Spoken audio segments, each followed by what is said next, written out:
K മുരളീധരന്റെ മികച്ച നേതൃപാടവത്തിലൂടെ group വഴക്കുകളും സ്ഥാനാർത്ഥി മോഹികളുടെ ബാഹുല്യവും ഒക്കെ ഒഴിവാക്കി വളരെ സൈലന്റായി നടത്തിയ ചർച്ചകളിലൂടെ 48 സ്ഥാനാർത്ഥികളെ തിരുവനന്തപുരം കോർപ്പറേഷനിൽ പ്രഖ്യാപിച്ചെങ്കിലും ആ 48-ൽ ഉറപ്പിച്ച വിജയമുണ്ടാകും എന്ന് പറയാനാകുന്നത് ഒരു 10 പേരിൽ മാത്രമാണ്. അതായത് കഴിഞ്ഞ തവണ കോൺഗ്രസ് നേടിയത് 10 സീറ്റാണ്. ആ 10 സീറ്റ് ഇത്തവണ നിലനിർത്താനാകും എന്നുള്ള കാര്യം ഈ 48 പേരുടെ പട്ടിക കാണുമ്പോൾ നമുക്ക് ഉറപ്പിക്കാം. അല്ല, തിരുവനന്തപുരത്തിന്റെ ഒരു രാഷ്ട്രീയ ചിത്രം BJPയും CPMും തമ്മിലുള്ള പോരാട്ടമാണ് ഇവിടെ കോർപ്പറേഷനിൽ നടക്കുന്നത് എന്ന നിലയിലാണ്. അതിനെ മറികടക്കാനാണ് മുരളീധരന്റെ രാഷ്ട്രീയ ബുദ്ധിയിൽ കോൺഗ്രസിന്റെ സ്ഥാനാർത്ഥി പട്ടിക ആദ്യം തന്നെ വരണം എന്നുള്ള ചിന്തയുണ്ടാകുന്നതും അതിന് കളമൊരുക്കാൻ സാധിച്ചതും. ഇപ്പോ കുന്നുകുഴി പോലെ ഈ AKG സെന്ററൊക്കെ ഇരിക്കുന്ന മേഖലയിലെ വാർഡ്, അവിടെ കോൺഗ്രസിനകത്ത് വലിയ തർക്കങ്ങൾ ഉണ്ടായിരുന്നു. അവിടുത്തെ സിറ്റിംഗ് കൗൺസിലർ, വനിതാ സംവരണ വാർഡായിരുന്നപ്പോൾ അവിടെ സിറ്റിംഗ് കൗൺസിലറായിരുന്ന മേരി പുഷ്പം, അപ്പൊ അവരെ ഒഴിവാക്കി മറ്റൊരു സ്ഥാനാർത്ഥിയെ അവിടെ അവതരിപ്പിക്കുന്നതിനുള്ള നീക്കങ്ങളൊക്കെ നടന്നിരുന്നു. അങ്ങനെ വന്നാൽ അവർ അവിടെ സ്വതന്ത്രയായി ഒരുപക്ഷെ മത്സരിച്ചേക്കും, റിബലായി മത്സരിച്ചേക്കും എന്നുള്ള സ്ഥിതിവിശേഷം വരെ ഉണ്ടായിരുന്നു. പക്ഷേ അതൊക്കെ പരിഹരിക്കാൻ മുരളീധരന്റെ രാഷ്ട്രീയ നയതന്ത്രത്തിന് സാധിച്ചു.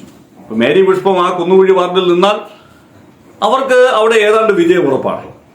അപ്പൊ അത്തരത്തിൽ വിജയസാധ്യതയുള്ളവരെ മറ്റ് പരിഗണനകളുടെ അടിസ്ഥാനത്തിൽ ആളുകളെ കൊണ്ടുവന്ന് കുത്തി നിറച്ച് ചവിട്ടി പുറത്താക്കുക എന്നുള്ള പരമ്പരാഗതമായ രീതി തിരുവനന്തപുരം കോർപ്പറേഷനിലെ ഈ 48 പേരുടെ പട്ടിക വരുമ്പോഴെങ്കിലും ബോധ്യപ്പെടുന്നുണ്ട്. നേരത്തെയൊക്കെ ജയിക്കാവുന്ന കൊള്ളാവുന്ന ജനസമ്മതിയുള്ള ആളുകൾ പലരും ഉണ്ടായിരുന്നിട്ടും ഇവിടെ കോർപ്പറേഷനിൽ സ്ഥാനാർത്ഥി നിർണയത്തിൽ പല ആളുകളുടെയും വ്യക്തി താല്പര്യങ്ങൾ BJPക്ക് ജയിക്കാൻ വേണ്ടി ദുർബലരായ സ്ഥാനാർത്ഥികളെ നിർത്തിക്കൊടുത്തു എന്നുള്ള ആക്ഷേപം വരെ ഉണ്ടായിട്ടുണ്ട്. ആ ആക്ഷേപം എന്തായാലും ഈ 48 പേരുടെ പട്ടിക കാണുമ്പോൾ ഇല്ലേ ഇല്ല. ജനങ്ങൾക്കിടയിൽ പ്രവർത്തിച്ചുകൊണ്ടിരിക്കുന്നവരെ തന്നെയാണ് സ്ഥാനാർത്ഥികളാക്കിയിരിക്കുന്നത് എന്നത് വ്യക്തം. മറ്റു തരത്തിലുള്ള പരിഗണനകൾ ഇതിനകത്ത് ഉണ്ടായിട്ടില്ല. അങ്ങനെ പരിഗണനകൾ ഉണ്ടാകേണ്ടിയിരുന്ന ഇടങ്ങളിൽ, ഈ റിബൽ ശല്യം ഉണ്ടാകുമെന്ന് തുടക്കത്തിലെ ചിന്തിച്ചിരുന്ന ഇടങ്ങളിലൊക്കെ കൃത്യമായ ഇടപെടലിൽ കൂടി, അത് മറ്റെന്തെങ്കിലും വാഗ്ദാനം കൊടുത്തിട്ടാണോ, പാർട്ടിയുടെ പദവികളൊക്കെ ഇപ്പോൾ DCCയുടെ പദവികളൊക്കെ വരുന്ന ഒരു ഘട്ടമാണല്ലോ, അതൊക്കെ ഇനി പെൻഡിങ്ങിൽ നിൽക്കുന്നത് കൊണ്ട് ഇവിടെ കിട്ടിയില്ലെങ്കിൽ അവിടെ നിങ്ങൾക്ക് ഒരു സ്ഥാനം ഉറപ്പ് എന്നുള്ള വാഗ്ദാനമൊക്കെ ആയിരിക്കാം നൽകിയിരിക്കുന്നത്. എന്തായാലും കെ മുരളീധരൻ വളരെ സൈലന്റായി പക്ഷേ തന്ത്രപരമായി ജനങ്ങൾക്കിടയിൽ ബന്ധമുള്ള 48 സ്ഥാനാർത്ഥികളെ അവതരിപ്പിച്ചിരിക്കുന്നു എന്നതാണ് ഈ പട്ടിക വരുമ്പോഴുള്ള പ്രധാനപ്പെട്ട കാര്യം. കോൺഗ്രസ് എന്തായാലും തിരുവനന്തപുരം കോർപ്പറേഷൻ ഭരിക്കാൻ പോകുന്നു എന്നുള്ള പ്രതീതിയൊന്നുമില്ല. അത് തൽക്കാലം ചിന്തിക്കുകയും വേണ്ട. എത്ര വലിയ ആന്റി ഇൻകുംബൻസി ആഞ്ഞടിച്ചാലും കോൺഗ്രസിന് തിരുവനന്തപുരം കോർപ്പറേഷനിൽ ഭരിക്കാനുള്ള സംഘടനാ സംവിധാനം ഉണ്ടാക്കിയെടുക്കാൻ ഇതുവരെ സാധിച്ചിട്ടില്ല.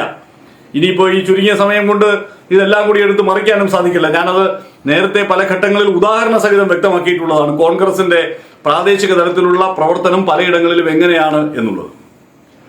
ഇനിയിപ്പോ ബാക്കിയുള്ള സീറ്റുകളിൽ കൂടി 53 സീറ്റുകളിൽ കൂടി ഘടകകക്ഷികളുടേത് ഉൾപ്പെടെ സ്ഥാനാർത്ഥികളെ പ്രഖ്യാപിക്കുമ്പോൾ ചിലയിടങ്ങളിൽ കൂടി നേട്ടമുണ്ടാക്കാൻ സാധിക്കുമോ? മുസ്ലിം ലീഗിന് കിട്ടാൻ പോകുന്ന ഭീമാപ്പള്ളി മേഖലയിലുള്ള സീറ്റ്,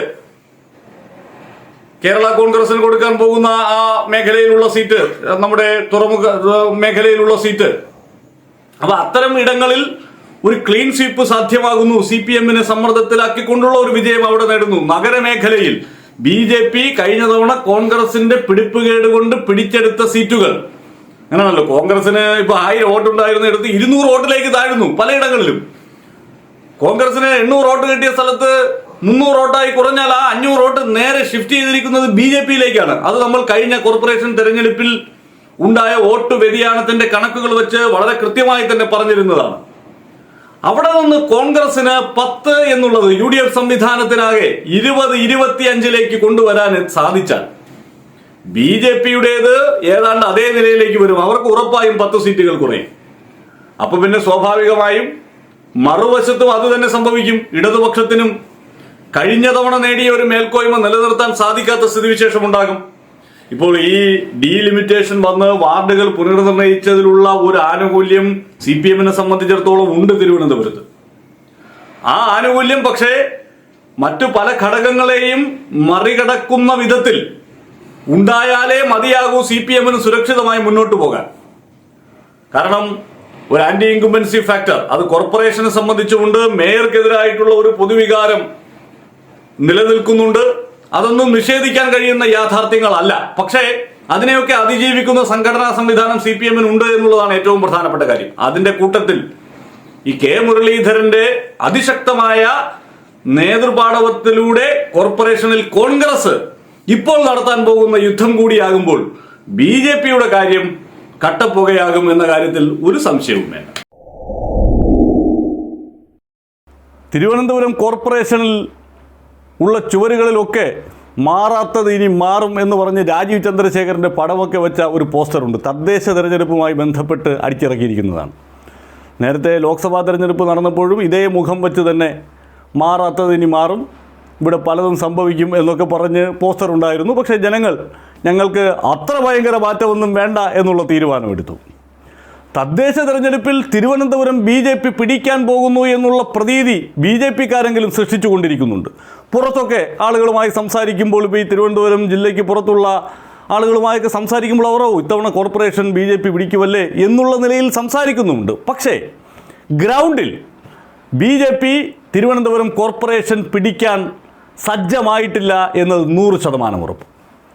ഇപ്പോൾ ആദ്യഘട്ടത്തിൽ ഈ വോട്ടു ചേർക്കൽ നടന്നല്ലോ. ആ വോട്ടു ചേർക്കൽ എന്ന് പറയുന്നത് ഒരു പ്രധാനപ്പെട്ട ഘടകമാണ്. ആ വോട്ടു ചേർക്കലിൽ പോലും BJP കൊട്ടിഘോഷിച്ചതുപോലെയുള്ള ഒരു പ്രവർത്തനം BJP അണികളുടെ ഭാഗത്തു നിന്നുണ്ടായിട്ടില്ല. സത്യം പറഞ്ഞാൽ BJP അണികൾ തിരുവനന്തപുരം കോർപ്പറേഷനിൽ നിരാശരാണ്. ഏറ്റവും ഒടുവിൽ ആ കൗൺസിലർ തിരുമല അനിലിൻ്റെ മരണവുമായി ബന്ധപ്പെട്ട് ഉയർന്ന വിവാദങ്ങൾ കൂടിയാകുമ്പോൾ അതിനകത്ത് BJP നേതൃത്വത്തിൻ്റെ നിസ്സംഗത പല കോണുകളിൽ നിന്ന് ചോദ്യം ചെയ്യപ്പെടുന്നുണ്ട്. BJP-യുടെ തന്നെ കൗൺസിലർമാരടക്കം തിരുമല അനിലിന് കടക്കാരായി, ആ ബാങ്കിന് കടക്കാരായി നിൽക്കുന്ന സാഹചര്യത്തിൽ പാർട്ടിയുടെ സക്രിയമായ ഒരു ഇടപെടൽ ഉണ്ടായിട്ടില്ല എന്ന വിഷയത്തെ ചൊല്ലി ഈ നേമം നിയോജകമണ്ഡലത്തിലെയും വട്ടിയൂർക്കാവ് നിയോജകമണ്ഡലത്തിലെയും പല വാർഡുകളിലെയും BJP-യുടെ മുൻനിര പ്രവർത്തകർ പാർട്ടിയോട് മടുപ്പ് പരസ്യമായി പ്രകടിപ്പിച്ചു കഴിഞ്ഞു. പലരും ഞങ്ങൾ ഇത്തവണ തെരഞ്ഞെടുപ്പ് രംഗത്ത് ഉണ്ടാകില്ല എന്നുള്ള പ്രഖ്യാപനം പോലും നടത്തി കഴിഞ്ഞു. അണികളില്ലെങ്കിൽ നേതാക്കന്മാർ എത്ര ബഹളം വച്ചാലും എത്ര പോസ്റ്റർ ഒട്ടിച്ചാലും ഒരു ചുക്കും ചെയ്യാൻ കഴിയില്ല എന്നുള്ളത് ഉറപ്പാണല്ലോ. വട്ടിയൂർക്കാവും നേമവുമാണ് BJP-ക്ക് കൗൺസിലർമാരുടെ എണ്ണം കൂട്ടുന്നതിന് സഹായിക്കുന്ന 2 നിയോജകമണ്ഡലങ്ങൾ. അവിടെ BJP-യെ സംബന്ധിച്ചിടത്തോളം ഈ തിരുമല അനിലിൻ്റെ മരണമുണ്ടാക്കിയിരിക്കുന്ന ആഘാതം ചെറുതല്ല. അതൊന്ന്. ഈ പുറമേ കൊട്ടിഘോഷിക്കുന്നത് പോലെയുള്ള ചിട്ടയായ ഒരു പ്രവർത്തനം BJP ഈ കോർപ്പറേഷനിൽ നടത്തുന്നില്ല എന്നുള്ളതാണ് യാഥാർത്ഥ്യം.